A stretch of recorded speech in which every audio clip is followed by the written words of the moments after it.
It's New Year's Eve, 1967. I'm home for Christmas in my bedroom at my folks' house. My last night home before I leave. I'm listening to the top 100 tunes of the year on the radio, counting down to number one to be played at midnight. I hear Painted Black by the Rolling Stones, and all of a sudden I am aware of how alone I am.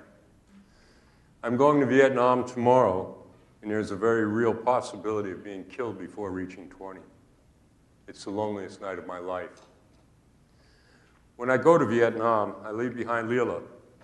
She writes me. I don't write back. She writes again, this time a scathing letter telling her she's giving up on me because I haven't written. I'm sorry to lose her, but it is a relief. I'm off to war, a rite of passage into manhood, and don't want to be concerned with an idealized girl back home. I'm in Vietnam for 18 months over 2 tours in various artillery units. While I'm there, I always try to seem cool while I live in a constant state of fear, anxiety, even panic. It's late night at the Special Forces compound in Trung Lap, my first tour.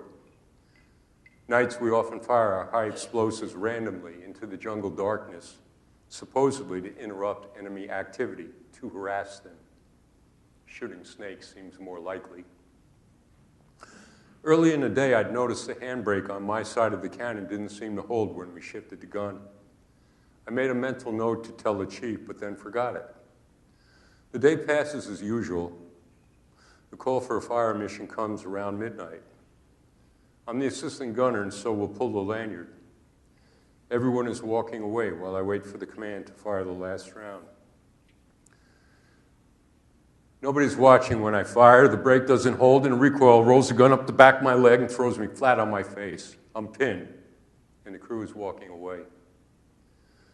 I want to say something, but don't dare speak until I can minimize the fear in my voice. Somebody want to get this thing off me? I say.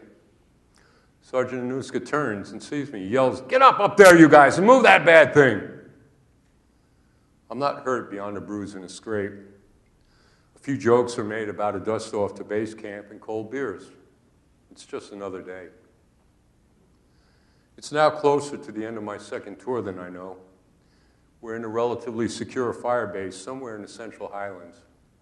Good weed is plentiful, and I have a case of beer under my cot in the commo bunker. One night I shuffle over to the mess hall. The new guy Schroeder is there playing a guitar, and he's making up songs about anyone who comes in. He makes a song up about me. It's funny. I'm flattered, and I laugh. Then he makes up a song about the captain who just walked in, and I'm alarmed. You can't make fun of officers. But for some reason, it's okay. I like Schroeder. He's a funny, cool guy. It doesn't seem like he belongs here. I'm sick of the Army. I've been in Nam longer than some of these guys have been in the service. I'm coming unglued. I'm offered an allocation for an R&R to Taipei, and I grab it. A week of prostitutes, drinking, clean beds, showers, and exotic food does me good. In Quy Nhon, waiting to fly back to my unit, I hear we'd been hit, and that Schroeder was killed. I asked Schroeder's corporal, what happened? He looks at the ground and doesn't answer. Schroeder is the third guy I made the mistake of liking who dies the next day. I'm a jinx. Stay away from me. It's the end of my first tour. I'm waiting for the flight out at Tan Son Nhut Airport for the Freedom Bird that's going to carry us back to the world. There's no tomorrow in Vietnam, just today, right now. Sometime in a far-off future is when you go back to the world and life is supposed to begin again. It's not a day I thought would ever come, the day I would leave Vietnam for home. I'm not ready for this. I'd left from Tay Ninh base camp after a contentious week. A sergeant bullying had me screaming obscenities and threats of murder at him, resulting in my being busted to private yet again. Me and another guy go out to the grass air to hop a flight to Saigon on a Caribou cargo plane. It's dusk. We're standing at the dispatcher's hut. The last plane out is taking KIAs, he tells us. referring to the bodies of those killed in action. Otherwise, you'll have to wait for the morning flight. I look at the other guy. We shrug. I turn back to the dispatcher. We'll wait till morning. I just don't want to fly with dead people. Something spooky about the whole thing. But maybe I should have. Every day we wait for this plane. Now it's in Hawaii. What's the problem? I'm left to wait around in dress khakis with no weapons? What am I supposed to do if something happens? There's an air-conditioned beer hall run by the Air Force for sergeants and corporals. Me and Harrop are at the door, and the guy there wants ID to show we've got rank. Who needs this shit? From inside, I hear a voice boom out.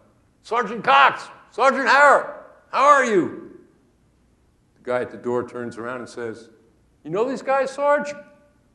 We're in thanks to our old chief, Sergeant Anuska. Cold beer, good talk. This is living large. I heard you was dead, somebody says to me. I reply that I am. Ferraro and Johnson were both headshot. Some other guys were killed in action, but it looked like most of us made it through the year. Finally, the plane comes, courtesy of Braniff Airlines.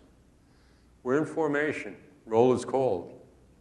We look at each other and try to wrap up a conversation that has no ending. Somehow we agree. This is something everybody should go through, and nobody should go through. When I return home in 1969, the first question I'm usually asked is, were you at the front?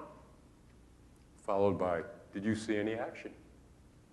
Or my favorite, did you kill anybody?